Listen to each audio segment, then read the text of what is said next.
வணக்கம். இது viral video Azeem ஷியூ. நான் உங்கள் அசீம். இன்னைக்கு நாம பேச போறது நேற்று வீடியோவில் சொன்ன மாதிரி மை V3 ஆட்ஸ் ஸ்கேம். இது என்ன மை V3 ஆட் ஸ்கேம் அப்படிங்கிறது உங்களுக்கு ஓரளவுக்கு தெரிஞ்சிருக்கும் இப்போதைக்கு. ஏன்னா அதோட எம்டி சக்தி ஆனந்தனை வந்து அரெஸ்ட் பண்ணியிருக்காங்க. சரி, சரணடைஞ்சிருக்காரு. ஓகே, அரெஸ்ட் பண்ணியிருக்காங்கன்றது தான். இப்போ பேசிக்காக ஒரு விஷயம், இந்த V3 ஆட்ஸ்க்கு போகிறதுக்கு முன்னாடி ஒரு 2-3 விஷயத்த உங்களுக்கு நான் முதல்ல சொல்லிட்டு அதுக்கப்புறமா உள்ளே போகலாம், மெசேஜ் உள்ளே போகலாம் அப்படின்னு நினைக்கிறேன். அதாவது ஒரு படம் கொஞ்ச நாளைக்கு முன்னாடி வந்துச்சு, சதுரங்க வேட்டை அப்படின்னு ஒரு படம்.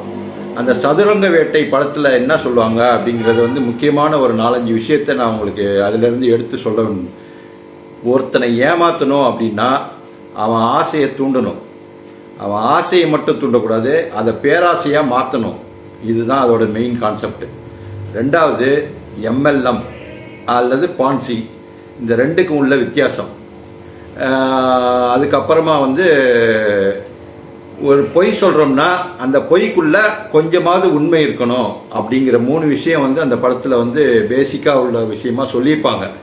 ஸோ இதில் என்ன மை V3ல என்ன அந்த மாதிரி பேசிக்கான உள்ள விஷயம்னா இந்த 3மே இது உள்ளே இருக்குது அப்படிங்கிறது தான் நம்ம இப்போ தெரிய வர, நம்ம விசாரித்த வரைக்கும் தெரிய வர்றது.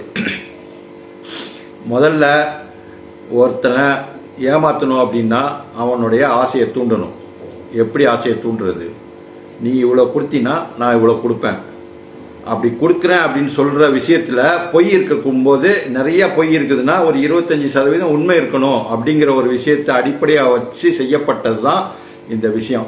இதுக்கு முன்னாடி V3 ads, my V3 ads media இது ஸ்டார்ட் பண்ணுறதுக்கு முன்னாடி V3 டிவின்னு ஒன்று இருந்தது. அதில் வந்து விஜயராகவ் அப்படின்ற ஒரு MD இருந்தார். அவங்க வந்து ஒரு ஸ்கீம் ஆரம்பித்தாங்க. அதில் வந்து 18,000 ரூபா கட்டணும் ஃபஸ்ட்டு. அப்படி 18,000 ரூபா கட்டிட்டு நீங்கள் ஆடு பார்க்கணும். அந்த ஆடு பார்த்தீங்கன்னாக்கா ஒரு நாளைக்கு 6 ஆடு பார்க்க வேண்டியிருக்கும். அந்த 6 ஆடு பார்த்தீங்கன்னாக்கா ஒரு நாளைக்கு 30 ரூபா, ஒரு 5 ரூபா ஒரு ஆடுக்குன்றது ஒரு இது கணக்கு வச்சு 30 ரூபா ஒரு நாளைக்கு நீங்கள் ஏர்ன் பண்ணலாம் அப்படின்னு தான் கணக்கு. ஆனால் அந்த ஆடு வந்து 6 ஆடு அவங்க எந்த டைமில் போடுவாங்க அப்படிங்கிறது தெரியாது. அந்த டைமில் நீங்கள் கரெக்டாக அதை பார்த்து முடிக்கணும் அப்படிங்கிறது தான் அதில் கண்டிஷன். ஒரு ஆடு பார்க்காம விட்டிங்கனாலும் உங்களுக்கு அந்த பணம் வராமல் போயிடும்.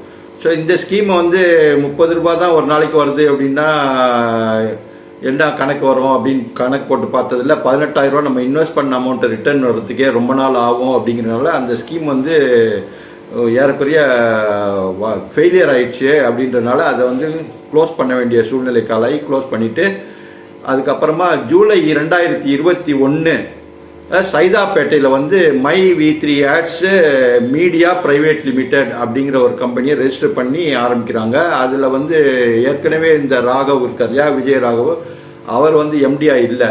இப்போ புதுசாக யார் வந்திருக்கா அப்படின்னு பார்த்தா சக்தி ஆனந்தன் ஒருத்தர் வந்து MDயா அதில் ப்ரொஜெக்ட் பண்ணுறாங்க. அவர் வந்து இந்த V3 ஆட்ஸ் அப்படி கொண்டு போகிறாங்க. என்ன ஸ்கீமு அப்படின்னா, அவர் வந்து முதல்ல சொன்னது வந்து ஆசையை தூண்டுற மாதிரி சொல்கிறார் இல்லையா, இதில் வந்து நீங்கள் எந்த பணமும் கட்ட வேணாம்.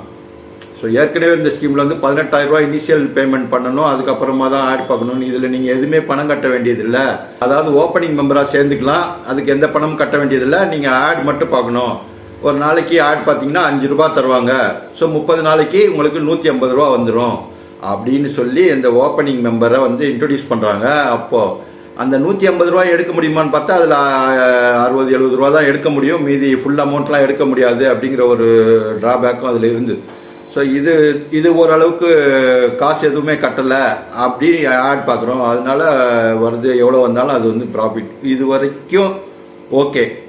ஸோ இதுக்கு அடுத்த ஸ்டேஜுக்கு போகும்போது தான் அதில் சிக்கல் வருது. அடுத்தது வந்து பேசிக் லெவல் மெம்பர் அப்படின்னு சொல்லிட்டு BM அப்படின்ற கேட்டகரியில் கொண்டு வராங்க. இதில் வந்து என்னடா வெறும் 30 ரூபா தான் வருது ஒரு நாளைக்கு, 6 ஆடு பார்க்கனாக்கா மாதத்துக்கு கணக்கு போட்டோம்னாக்கா 150 ரூபா தான் வரும். 5 ரூபா ஒரு நாளைக்கு, 30 நாளைக்கு 3, 15, 150 ரூபா தான் வருது அப்படின்னு சொல்லி 150 ரூபா மட்டும் வச்சு என்ன பண்ண முடியும் அப்படின்னு சொல்லி கொஞ்சம் ஜாஸ்தியாக பணம் வரணும் அப்படின்னு சொல்லி நினைக்கிறவங்களுக்கு வாங்க BM மெம்பராக ஜாயின் பண்ணிக்கங்க அப்படின்னு சொல்லிட்டு 360 ரூபா நீங்கள் கட்டணும். அதில் 360 கட்டணும் அப்படின்னு சொல்லி 360 ரூபா வாங்கிட்டு இப்போ வந்து ஒரு நாளைக்கு நீங்கள் 7 ரூபா சம்பாதிக்கலாம் அப்படின்னு சொல்லுவாங்க. ஸோ 5 ரூபாலேருந்து 2 ரூபா எக்ஸ்ட்ரா கட்டுறதுக்கு 360 ரூபா கட்டி BM மெம்பராக வரணும். இதுதான் ஹூக்கு. அந்த ஹூக்கில் மாட்டிக்கிட்டாங்க அப்படின்னா அடுத்தடுத்த லெவலுக்கு போகணும் அப்படிங்கிற ஆசையை வந்து பேராசையாக மாறும் அப்படிங்கிறத வந்து இவங்க காசாக்கியிருக்காங்க அப்படிங்கிறது தான் தெரிய வருது. எப்படி அப்படின்றத நம்ம பார்ப்போம். ஸோ இதுபடி பார்த்தீங்கன்னா ஒரு நாளைக்கு 7 ரூபா அப்படின்னா 30 நாளைக்கு வந்து 210 ரூபா வரைக்கும் வரும். ஸோ அடுத்தது லெவலுக்கு போகும்போது சில்வர் மெம்பர் எஸ்எம்னு சொல்லுவாங்க. அந்த சில்வர் மெம்பரில் வந்து 3060 ரூபா கட்டணும். அதில் வந்து 12 ரூபா வரைக்கும் சம்பாதிக்கலாம் ஒரு நாளைக்கு அப்படின்னு சொல்கிறாங்க. அப்போ வந்து 360 ரூபா மாதத்துக்கு வரும். அடுத்தது வந்து கோல்டு மெம்பர் அப்படிங்கிற மாதிரி ஜிஎம் அப்படின்னு சொல்லிட்டு கோல்டு மெம்பர், அதில் வந்து 120 ருபீஸ் வரைக்கும் சம்பாதிக்கலாம். இதுதான் கொஞ்சம் ஹைக்கு கொடுக்குறாங்க. இந்த 7 ரூபா 12 ரூபான்னு இல்லாமல் 120 ரூபா வரைக்கும் போகுது. இதில் வந்து ஜிஎம்ல எவ்வளோ கட்டணும் அப்படின்னா 30,360 ரூபா கட்டினா தான் ஜிஎம் மெம்பராக வரணும் அப்படின்னு. அடுத்தது வந்து டைமண்ட் மெம்பரு, அதில் வந்து 60,660 ரூபா கட்டினாக்கா 240 ரூபா சம்பாதிக்கலாம் ஒரு நாளைக்கு அப்படின்னு சொல்லுவாங்க. அதுக்கு அடுத்து தான் ஃபைனல் ஸ்டேஜ் சிஎம். அந்த சிஎம்ல மெம்பர் ஆகிட்டிங்கனாக்கா அதில் 1,21,260 ரூபா கட்டினீங்கன்னா 480 ரூபா வரைக்கும் ஒரு நாளைக்கு சம்பாதிக்கலாம் அப்படின்னு சொல்லுவாங்க. ஸோ 480 ரூபா ஒரு நாளைக்கு சம்பாதிச்சா எவ்வளோ வரும் அப்படின்னு கணக்கு போட்டு பார்த்து இந்த 1,21,000 ரூபா எடுக்கிறதுக்கு எவ்வளோ நாள் ஆகும் அப்படின்னு கணக்கு போட்டு பார்த்தீங்கன்னா 200 டேஸ்க்கு மேலே வருது. ஸோ இந்த 200 நாளைக்கு மேலே போனால் தான் இந்த அமௌண்ட்டை எடுக்க முடியும். 265 நாள் கிட்ட பண்ணால் தான் இந்த பணம் போட்ட பணமே வரும் அப்படின்னு சொல்லி இது வரைக்கும் 1 வருஷம் வரைக்கும் வெயிட் பண்ண நம்ம போட்ட காசை எடுக்கிறதுக்கே அப்படின்னு சொல்லி பார்த்துட்டு இதுக்கு அடுத்த ஸ்டேஜ் என்ன இருக்குது, இது எக்ஸ்ட்ராவாக ஏதாவது பணம் சேர்க்க முடியுமா அப்படின்னு பார்த்தீங்கன்னா அப்போ தான் கொண்டு வந்து உள்ளே நுழைக்கிறாங்க. அந்த பிரமிட் எம்எல்எம் அப்படிங்கிற ஒரு சிலந்தி வலையை கொண்டாந்து உள்ளே நுழைக்கிறாங்க. அதில் என்ன சொல்கிறாங்கன்னா, நீங்கள் 7 பேரை சேர்த்து விடுங்க. 7 பேரை சேர்த்து விட்டுட்டிங்கன்னா உங்களுக்கு கீழே அவங்க வந்து 1,400 ரூபா, நீங்கள் வந்து 1,400 ரூபா வரைக்கும் ஒரு நாளைக்கு சம்பாதிக்கலாம். அப்படி பார்த்தீங்கன்னா 67 நாள்லேயே நீங்கள் போட்ட காசை எடுத்துடலாம் அப்படின்னு சொல்லிட்டு வலையை விரிக்கிறாங்க. அந்த வலையில் மாற்றவங்க வந்து 7 பேரை பிடிச்சிட்டு வந்து உள்ளே போடுவாங்க. அந்த 7 பேர் என்ன செய்வாங்க அப்படின்னு பார்த்தீங்கன்னா அந்த 1,21,000 ரூபா கட்டணும் அந்த 7 பேரும். ஸோ அப்படி கட்டிட்டாக்கா அவங்களுக்கு 480 ரூபா ஒரு நாளைக்கு வரும். இவர் சேர்த்து விட்டார் இல்லையா 7 பேரை, அவருக்கு வந்து 1,400 ரூபா ஒரு நாளைக்கு வரும் அப்படிங்கிற ஒரு இது. 67 நாளில் இவர் போட்ட காசை எடுத்துடலாம். ஸோ இந்த 7 பேர் மாட்டிக்கிடுவாங்க இல்லையா, அவங்க 7 பேர் 1,21,000 ரூபா கட்டுறாங்கன்னா அது ஒரு அமௌண்ட் 8 லட்ச ரூபா 9 லட்ச ரூபா கிட்ட சேர்ந்துருக்கும். ஸோ இது டோட்டல் அமௌண்ட் வந்து 10 லட்ச ரூபா இவங்க கையில் வந்து நின்றுடும். இப்போ இவங்க கொடுக்க போகிறது வந்து இவருக்கு 1,400 ரூபா, அவங்களுக்கு 480 ரூபா தான் கொடுப்பாங்க. இதுதான் இங்கே நடந்துட்டு இருக்கு அப்படிங்கிறது. ஸோ இதை வந்து பான்சி அப்படின்னு சொல்லி ஸ்கீம் வந்து தடை செய்யப்பட்ட ஸ்கீமாக சொல்லிடுவாங்க. இந்த ஸ்கீமை வந்து தடை பண்ணப்பட்ட ஸ்கீம் அப்படின்னு சொல்லிட்டு இதை வந்து மூடு விழா பண்ணுறதுக்கான வாய்ப்புகள் அதிகமாக இருக்குது அப்படின்னு சொல்கிறதுனால, அதாவது பான்சி ஸ்கீம்னா என்ன அப்படின்றத நான் முதல்ல சொல்லிடுறேன். ஃபஸ்ட்டு முன்னாடி வந்து ஒரு ஸ்கீமில் வந்து கொஞ்ச நாளுக்கு முன்னாடி ஒரு வரைக்கும் வந்து பரபரப்பாக ஓடிட்டு இருந்த டைமில் வந்து எம்எல்எம் அப்படின்னு சொல்லிட்டு இருக்க நேரத்தில் அந்த பிரமிட் ஸ்கீம் வருதுங்களா, அதில் வந்து ஒரு கம்பெனி ஆரம்பித்து அவங்க வந்து ஒரு ஸ்கீம் இன்ட்ரடியூஸ் பண்ணுவாங்க. அந்த ஸ்கீமில் முதல்ல ஜாயின் பண்ணுற ஒருத்தர் வந்து 1000 ரூபா கட்டுறாரு. உதாரணத்துக்கு சொல்கிறேன், ஒரு 1000 ரூபா கட்டுறாரு அப்படின்னாக்கா அந்த 1000 ரூபாயை வாங்கிட்டு இவங்களுக்கு வந்து எவ்வளோ கொடுப்பாங்கன்னா 20 ரூபாய் 100 ரூபா கொடுக்குறாங்கன்னு வச்சுங்க, 20 ரூபா கொடுக்குறாங்கன்னு வச்சுங்க. ஸோ 100 ரூபாயில் 20 ரூபா வந்துருச்சு. ஸோ இந்த 100 ரூபா நமக்கு திருப்பி வரணும் அப்படின்னா என்ன பண்ணணும் அப்படின்னா ஒரு 5 பேரை நம்ம சேர்த்து விடணும் அப்படின்ற ஒரு கண்டிஷன் போடுவாங்க. 5 பேர் வந்து 1000 100 ரூபா கொடுக்குறாங்க அப்படிங்கும்போது 5 பேர்கிட்ட 100 ரூபா வாங்கிட்டாங்களா, 500 ரூபா அவங்களுக்கு வந்துருச்சு. உங்களுக்கு வந்து 20% 5 பேருக்குள்ள 20% 100 ரூபா உங்கள் கையில் கொடுத்துருவாங்க. ஸோ நீங்கள் இன்வெஸ்ட் பண்ண அமௌண்ட் வந்து 5 பேரை சேர்த்து விட்டோடனே உங்களுக்கு வந்துடும், எந்த விதமான லாஸும் கிடையாது. இந்த 5 பேர் சேர்றாங்க இல்லையா, நம்ம சேர்த்து விட்டாலுங்க, அவங்க 100 ரூபா கொடுத்துட்டு அவங்க சும்மா இருப்பாங்களா, அந்த 100 ரூபாயை எடுக்கணும்னு நினைப்பாங்க இல்லையா. ஸோ அவங்க ஆளுக்கு ஒரு 5 பேரை சேர்த்து விடணும் அப்படின்னு நினைப்பாங்க. ஸோ அவங்க 5 பேரை சேர்த்து விட்டோடனே ஆளுக்கு அவங்க 5 பேர் 100 ரூபா கட்டினோடனே அவங்களுக்கு உள்ள 100 ருபீஸ் அவங்களுக்கு வந்துடும். ஸோ இவங்களுக்கு வர்றதோடு இல்லாமல் இந்த முதல்ல நான் சேர்த்து விட்டேன் இல்லையா, எனக்கு இந்த ரெண்டாவதாக சேர்ந்த 5 பேர் சேர்த்து விட்ற 5 பேர்கிட்ட வர்ற அமௌண்ட்லேருந்து எனக்கு ஒரு சதவீதம் வந்து ரிவார்ட் அமௌண்ட்டாக எனக்கு வரும். ஸோ இந்த மாதிரி ஒவ்வொரு நெட்வொர்க்கு ஃபஸ்ட்டு ஒருத்தர், அப்புறம் 5 பேர், அப்புறம் 25 பேர், அப்புறம் 125 பேர், இப்படி இந்த ஸ்கீம் பெருசாகிட்டே போகும்போது இந்த 125 பேர் காசு கொடுத்தாங்கன்னா அந்த காசுலேருந்து எனக்கு ஒரு அமௌண்ட் வரும் அப்படிங்கிறது வந்து இது வந்து ஒரு ஸ்கீமா இருந்தது. இதுல என்ன ஒரு இதுனாக்கா, ஸ்டார்டிங்ல வந்து புதுசா அந்த கம்பெனி ஆரம்பிக்கும் போது சேர்றாங்க பாத்தீங்களா, அந்த ஃபர்ஸ்ட் செகண்ட் தேர்டு அந்த 3 லெவல்ல இருக்கிறவங்களுக்கு வந்து அவங்க போட்ட காசுக்கு எந்த விதமான பங்கமும் வராம வந்து சேர்ந்துரும். ஏன்னா அவங்க சேர்த்து ஒரு 5 பேர்ட்ட இருந்து அவங்களுக்குள்ள காசு திருப்பி வந்துருது அப்படிங்கறனால அவங்களுக்கு வந்துருது. அதுக்கப்புறமா வரக்கூடிய லாபம் வந்து அவங்களுக்கு வந்து ஒரு ஈர்ப்பை உண்டாக்குது. அப்படிங்கும் போது அவங்க அதிகமா மறுபடியும் புதுசா சேர்ந்து இன்னொரு கிளைய இன்னொரு பிரமிட்டை உருவாக்கிட்டு போவாங்க.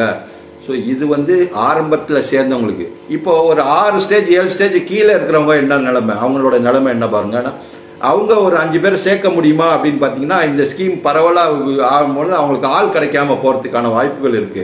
ஸோ அவங்க சேர்க்க முடியாத 5 பேர் சேர்க்க முடியலனாக்கா அவங்க போட்ட காசு வராது.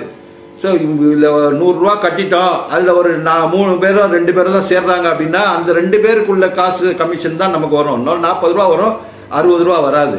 ஸ்டார்டிங்ல இருந்து உள்ள 3 ஸ்டேஜ்ல இருக்கவங்களுக்கு வந்து ப்ராஃபிட்டே வந்துட்டு இருக்கும். அந்த மாதிரி ப்ராஃபிட் ஏர்ன் பண்ண ஆளுங்க இருக்காங்க பார்த்தீங்களா, அந்த ஆளுங்களை மனசுல வச்சுக்கோங்க. நான் பின்னாடி வந்து எதுக்காக சொல்றேன் அப்படின்றத சொல்றேன். ஸோ இப்போ இந்த ஸ்கீம் வந்து ஆள் ஒரு இடத்துல போனோம்னா ஆள் கிடைக்காம க்ளோஸ் ஆயிரும். அந்த இதை வந்து கம்பெனியை இழுத்து மூடிட்டு அவன் கிடைச்ச வரைக்கும் லாபம்னு சொல்லிட்டு எடுத்துட்டு போயிடுவான். அவ்வளோதான். இப்போ காசு கொடுத்தவங்கலாம் ஐயோ அம்மான்னு கத்திட்டு ஆஃப் ஆயிடுவாங்க. ஸோ இது வந்து ஒரு ஸ்கீம். இதே ஸ்கீம் தான் இங்கே இருக்கு. அந்த பான்சி ஸ்கீம்னு சொல்லிடுவாங்களோ இதை அப்படின்னு சொல்லி அவங்க என்ன கொண்டு வராங்கன்னா, அந்த ஆம்வே அந்த மாதிரி கம்பெனிஸ்லாம் இருந்துச்சு இல்லையா, அவங்க வந்தோட ப்ராடக்டை வந்து உள்ள மக்களுக்கு கொடுத்து அந்த காசு கொடுத்து அதை வாங்குற மாதிரி ஏற்பாடு பண்ணி அதை வந்து விற்க ஆரம்பிக்கிறாங்க. அப்படிங்கும்போது இந்த டேப்லெட்ஸு, ஃபேஸ் மாஸ்க்கு, இந்த ஃபேஸ் வாஷு இதெல்லாம் சேர்த்து அவங்களுக்கு கொடுக்குறாங்க. அவங்க கொடுக்குற காசுக்கு ஏற்ற மாதிரி இல்லை. ஸோ 200 ரூபாய்க்கு விற்க வேண்டிய பொருளை வந்து அவங்க 3200 ரூபா வரைக்கும் விலை வச்சு விற்கிற மாதிரியான ஒரு சூழ்நிலை தான் அங்கே இருந்துட்டு இருக்கு. ஆனால் அதோட உண்மையான விலை எவ்வளோங்கிறது தெரியல, இவங்க எவ்வளோக்கு விற்கிறாங்கிறதும் தெரியல. ஆனால் கிட்டத்தட்ட ஒரு 200-300 மடங்கு லாபம் வச்சு தான் அதை விற்கிறாங்க. அப்படின்னு என்ன விற்கிறாங்கன்னா, கேப்சியூல் விற்கிறாங்க. அந்த கேப்சியூலோடைய இன்கிரீடியன்ட் ஆராய்ச்சி பண்ணி சித்தா டாக்டர்ஸ் ஆராய்ச்சி பண்ணி என்ன சொல்லியிருக்காங்க அப்படின்னு பார்த்தா, இது ஆண்மையை அதிகரிக்கக்கூடிய ஒரு கேப்சியூல் தானே தவிர இது வந்து இம்யூனிட்டி பில்டர் கிடையாது இந்த மாத்திரை அப்படின்னு சொல்லி அவங்க சொல்லிட்டாங்க. இது வந்து ஆண்மை விருத்திக்கான இது இன்கிரீடியன்ஸ் தான் அது உள்ள இருக்கு அப்படின்னு சொல்லலாம். அட பாவிகளா, இதை சொல்லி வித்தாவே நல்ல ரேட்டுக்கு போக மாட்டாது. இதை விட்டுட்டு இம்யூனிட்டி பில்டப்பு அது இதுன்னு சொல்லிட்டு தேவையில்லாத வார்த்தைகள் எல்லாம் போட்டு ஏமாந்துட்டீங்களே அப்படின்னு தான் நம்ம சொல்ல தேவை. ஆண்மை அதிகரிக்கும் மருந்து அப்படின்னு சொன்னீங்கன்னா என்ன விலை கொடுத்தாலும் வாங்குறதுக்கு ஒரு கூட்டம் இங்கே வந்து தமிழ்நாட்டில் மட்டும் இல்லை, இந்தியா பூரா இல்லை, உலகம் பூரா அங்கே இருக்காங்க. ஸோ அந்த மாதிரியான ஒரு இன்கிரீடியண்ட்டை கொடுத்துட்டு அதை சொல்லி விற்காம இதை சொல்லி விற்கிறாங்களே அப்படின்றது அது வேற சப்ஜெக்ட், அதை விட்டுருங்க. ஸோ இதை வந்து ஏமாற்றி விற்கிறாங்க அப்படின்னு சொல்லி இது பண்ணுறாங்க. ஆனால் இது எப்போ வெளியே வருது அப்படின்னா, இந்த ப்ராடக்டை வாங்கிட்டு போய் இவங்க அதை சேல் பண்ணி அதுக்கப்புறமா அதை உள்ள வருமானத்தை எடுத்துக்கலாம் அப்படிங்கிற மாதிரியானது. இப்போ இந்த 7 பேரை சேர்த்து விடலாம், சேர்த்து விட்டா நீங்க போட்ட காசு 67 மாசத்துல எடுத்து 67 நாள்ல எடுத்துடலாம் அப்படிங்கிற ஒரு கண்டிஷன்ல சேர்த்து விட்ட ஆளுங்க ஃபர்ஸ்ட் இனிஷியல் ஸ்டேஜ்ல சொன்னேன் இல்லையா, அந்த 3 லேயர்ல இருக்கக்கூடிய ஆளுங்க அதை சேர்த்து விட்டுட்டு அந்த மாதிரி 7 பேரை பலிகடா வாக்கிட்டு அவங்க போட்ட காசை 67 நாள்ல 2 மாசத்துல எடுத்துட்டு அதுக்கப்புறமா வரக்கூடிய லாபம் எவ்வளோன்னு பார்த்தீங்கன்னாக்கா, மாசம் வந்து 50,000 கிட்டத்தட்ட 50,000 வரைக்கும் போகுது இந்த நெட்வொர்க் பிரேக் ஆகலன்னா. ஸோ அந்த நெட்வொர்க் பிரேக் ஆகாமல் போச்சுனாக்கா கிட்டத்தட்ட 10% அந்த மாதிரி ஒவ்வொரு அடுத்தடுத்த ஸ்லாப் போகும்போது ஒரு பர்சன்டேஜில் அவங்களுக்கு ரிவார்ட் பாயிண்ட்ஸும் கிடைக்கும். ஸோ அந்த ரிவார்ட் பாயிண்ட்ஸ் எல்லாம் ஆட் பண்ணி ஒரு அமௌண்ட்டாக வரும்போது அவங்களுக்கு வந்து 50,000 வரைக்கும் பெர் மந்த்து ஏர்ன் பண்ணுறதுக்கான வாய்ப்புகள் இருக்குது அப்படின்னு சொல்லி இது பண்ணுறாங்க. அவங்களுக்கு வந்து வருஷத்துக்கு பார்த்தீங்கன்னா ஒரு 5-6 லட்ச ரூபா ப்ராஃபிட் கிடைக்கும் அப்படின்றாங்க. இந்த ப்ராஃபிட் ஏர்ன் பண்ணுறது யாருன்னு பார்த்தீங்கன்னா, ஸ்டார்டிங்கில் இருக்காங்க இல்லையா, 1-2 லேயரில் இருக்காங்களா அவங்க. இப்போ இங்கே வந்து நின்று இவங்களை அரெஸ்ட் பண்ணக்கூடாதுன்னு போராட்டம் பண்ணிட்டு இருக்காங்க பார்த்தீங்களா ஒரு கூட்டம். அந்த கூட்டத்தில் இருக்கிறது யாருன்னு பார்த்தீங்கன்னா இந்த 2 லேயரில் இருக்கவங்களா தான் இருக்கும். ஸோ அடுத்தடுத்த லேயரில் இருக்கக்கூடிய பாட்டம் லேயரில் இருக்கவங்க புதுசாக ஜாயின் பண்ணவங்க எல்லாமே பாதிக்கப்பட்டவங்க. இவங்களுக்கு பணம் கொடுப்பாங்களா மாட்டாங்களாங்கிற ஒரு டைலமாலேயே அவங்க நின்றுட்டு இருப்பாங்க. இந்த கூட்டம் எப்படி இவ்வளவு தானா சேர்ந்த கூட்டமா அப்படின்னு பாத்தீங்கன்னா அதுதான் இல்ல. இவங்க மெசேஜை கொடுத்து வாட்ஸ்அப்ல இங்க வராதீங்க, கலெக்டர் ஆபீஸ்க்கு வராதீங்க, இந்த இடத்துக்கு வாங்கன்ட்டு ஒரு வென்யூவை பிக்ஸ் பண்ணி அந்த வென்யூவுக்கு வர வச்சு அவங்க வந்து ஒரு சீனை கிரியேட் பண்ணி இந்த மாதிரி எம்டிக்கு அகைன்ஸ்டா அவர் அரெஸ்ட் பண்ணக்கூடாது அப்படின்னு சொல்லி இவங்க மைத்ரி ஆட்ஸ்லேருந்து எனக்கு பணம் வருது, இவங்க ஏமாத்தல, கம்பெனி நல்ல கம்பெனி அப்படிங்கிற மாதிரியான ஒரு சிச்சுவேஷனை அங்கே கிரியேட் பண்ணுறாங்க. ஸோ நம்ம இவ்வளோ நாள் ஏமாற்றிட்டு ஒருத்தன் அரெஸ்ட் பண்ணிட்டான்னா அந்த ஆஃபீஸில் போய் முற்றுகை பண்ணுறது, அதில் வந்து கல் எடுத்து அடித்து உடைக்கிறது, இதை தான் நம்ம பார்த்துட்ருக்கோம். ஆனால் இந்த விஷயத்தில் எப்படி இருக்குது அப்படின்னு பார்த்தீங்கன்னா, இவர் வந்து எந்த தப்பும் பண்ணலை, இந்த கம்பெனிலேருந்து எங்களுக்கு பணம் வந்துக்கிட்டு தான் இருக்குது, நாங்கள் சம்பாரிச்சுட்டு தான் இருக்கிறோம், எங்கள் வாழ்வாதாரம் பாதிக்கப்படுது, இந்த மாதிரியான வார்த்தைகளை சொல்லி இவங்க கூட்டத்தை கூட்டி இவர் எம்டி அரெஸ்ட் பண்ணதுக்கு எதிர்ப்பு தெரிவித்து போராட்டம் பண்ணுறாங்க. இதை யார் ஏற்பாடு பண்ணது அப்படின்னு பார்த்தீங்கன்னா, இவரே தான் வாட்ஸ்அப்பில் மெசேஜ் அனுப்பி எல்லாரும் இந்த இடத்துக்கு வாங்கன்னு வென்யூ ஃபிக்ஸ் பண்ணி அதுக்கு அந்த இடத்துக்கு வர வச்சு இந்த போராட்டத்தில் ஈடுபட வைக்கிறாங்க. இவ்வளோ நடந்துட்டு இருக்கு. அதுக்கப்புறமா இவ்வளோ பிரச்சனை முடிஞ்சு பிரச்சனை முத்துனதுக்கு அப்புறமா இவங்க வந்து நம்மளை அரெஸ்ட் பண்ணிடுவாங்க அப்படின்னு சொல்லி நிறைய பேர் கம்ப்ளைண்ட்ஸ் கொடுக்க ஆரம்பிக்கிறாங்க. அப்போ கம்ப்ளைண்ட்ஸை பேஸ் பண்ணி நம்மளை அரெஸ்ட் பண்ணிடுவாங்க அப்படிங்கிறனால இவர் என்ன பண்றாரு, முன்ஜாமீன் கேட்டு ஆன்டிசிபேட்டரி பெயில் இது பண்றாரு. ஆன்டிசிபேட்டரி பெயிலை வந்து ரிஜெக்ட் பண்ணிடுறாங்க. ஸோ ஆன்டிசிபேட்டரி பெயில் ரிஜெக்ட் பண்ணோன்னா நம்மளை எப்படியும் அரெஸ்ட் பண்ணிடுவாங்க அப்படின்னு சொல்லி இவர் போய் சரண்டர் ஆகிறார். ஸோ சரண்டர் ஆனதுக்கு அப்புறம் அவங்க வந்து போலீஸ் கஸ்டடியில் எடுத்து விசாரிக்கிறாங்க. இப்போதைக்கு உள்ள நடப்பு நிகழ்வு இது. இப்போ வந்து அவர் போலீஸ் கஸ்டடியில் இருக்காரு, விசாரணை செஞ்சிட்டு இருக்காங்க போலீஸ்காரங்க அப்படிங்கிறது தற்போதைய நிகழ்வு. இது இவரோட போலீஸ் காவல் எது வரைக்கும் இருக்குன்னா 17ஆம் தேதி வரைக்கும் போலீஸ் காவல் இருக்கு. இதுக்கு இடையில அவர் ஜாமீன் வேணும் அப்படின்னு சொல்லிட்டு ஒரு பெட்டிஷன் போட்டிருக்காரு. போலீஸ் கஸ்டடியில் இருக்கிறனால அவருக்கு ஜாமீன் கொடுக்க முடியாது, அதனால போலீஸ் விசாரணை முடிஞ்சதுக்கு அப்புறம் இந்த மனுவை பரிசீலனை பண்ணுவோம் அப்படின்னு சொல்லிட்டு அதை வந்து 18ஆம் தேதிக்கு ஒத்தி வச்சிருக்காங்க அப்படிங்கிற ஒரு இது. இவங்க விசாரணை முடிச்சுட்டு 17ஆம் தேதி கொண்டு போய் கோர்ட்டில் ஒப்படைச்சிட்டு அதுக்கப்புறமா அந்த பெயில் பெட்டிஷன் வந்து விசாரணைக்கு வரும். அதுக்கப்புறமா இவர் பெயிலில் விடலாமா வேணாமான்னு கோர்ட் முடிவு பண்ணுவாங்க.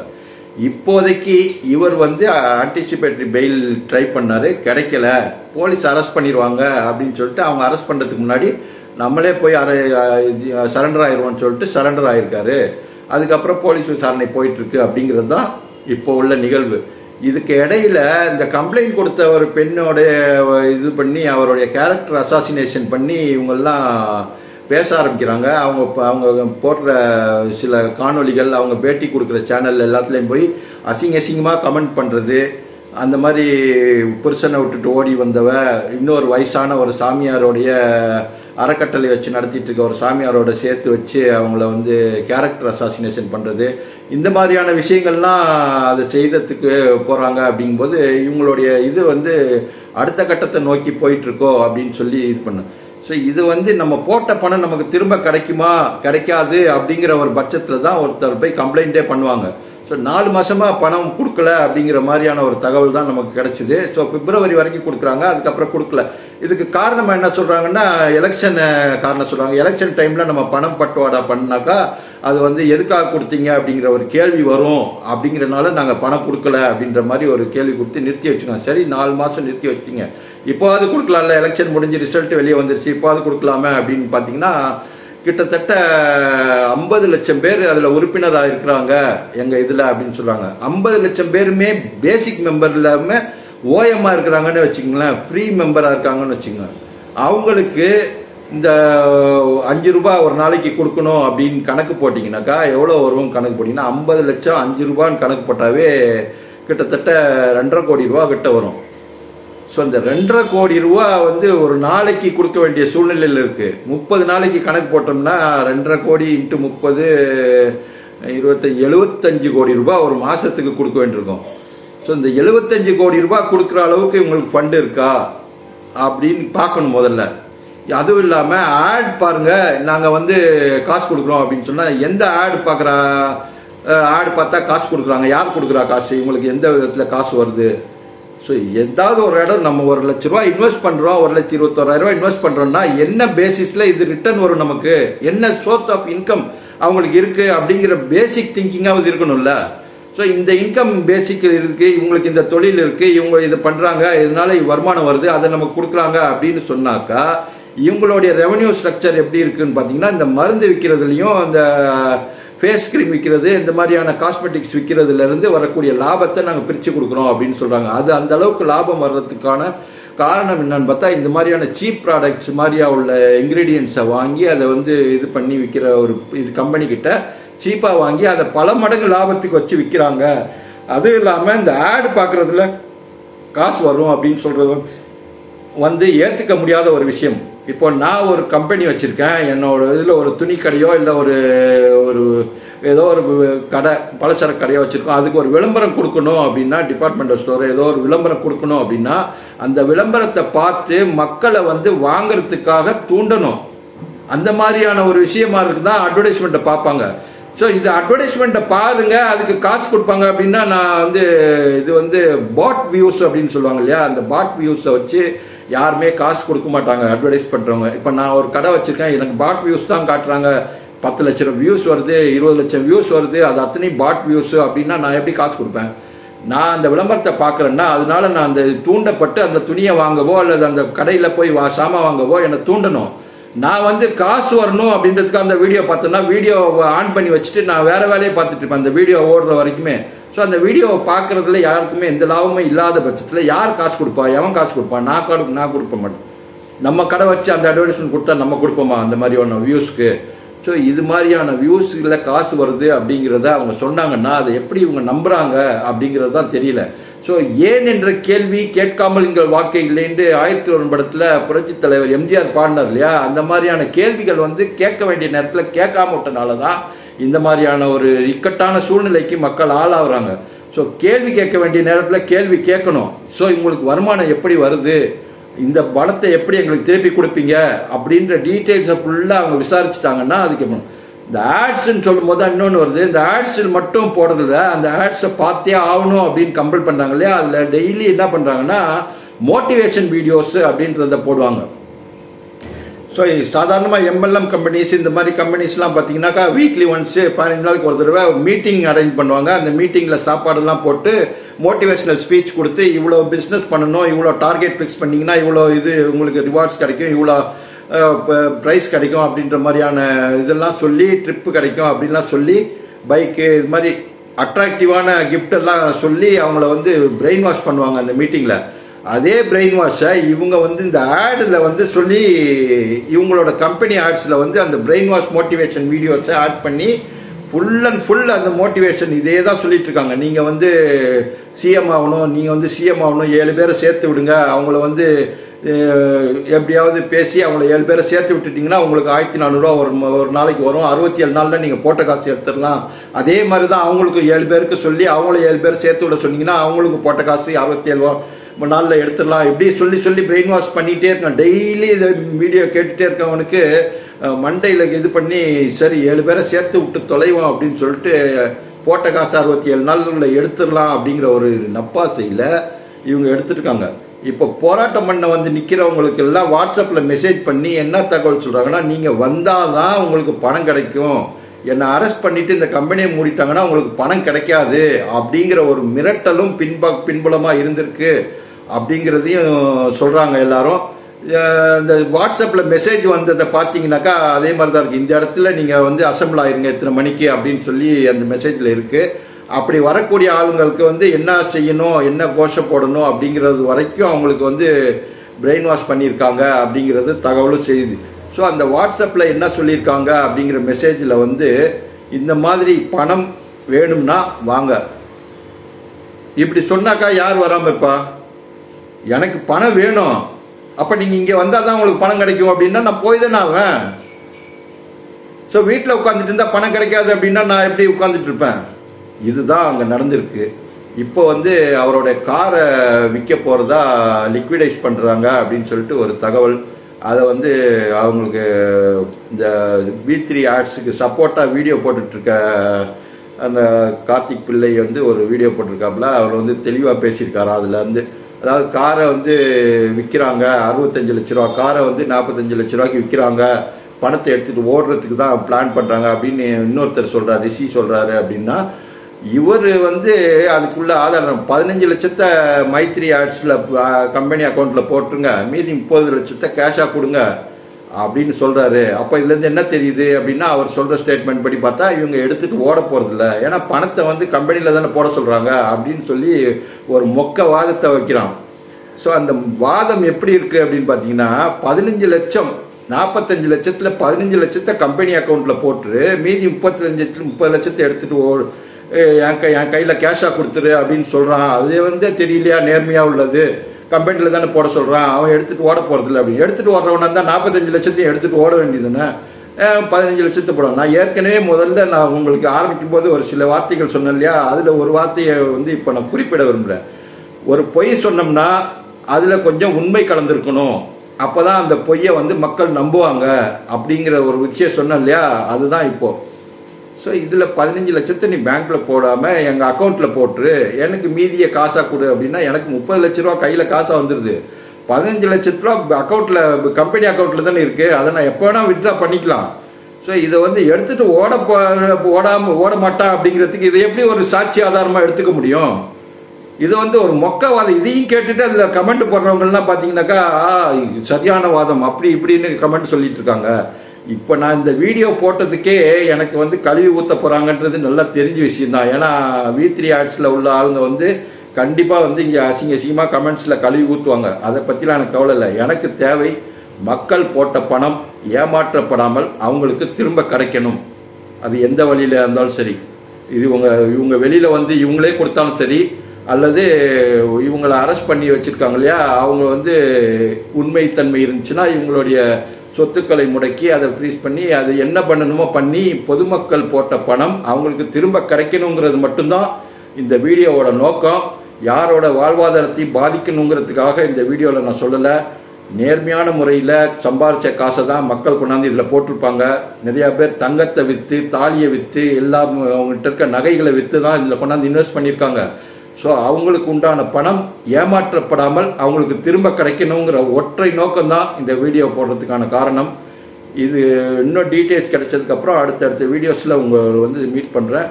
இப்போதைக்கு இவ்வளோதான். உங்களுடைய கருத்துக்களை கமெண்ட் செக்ஷனில் சொல்லுங்கள். நன்றி, வணக்கம்.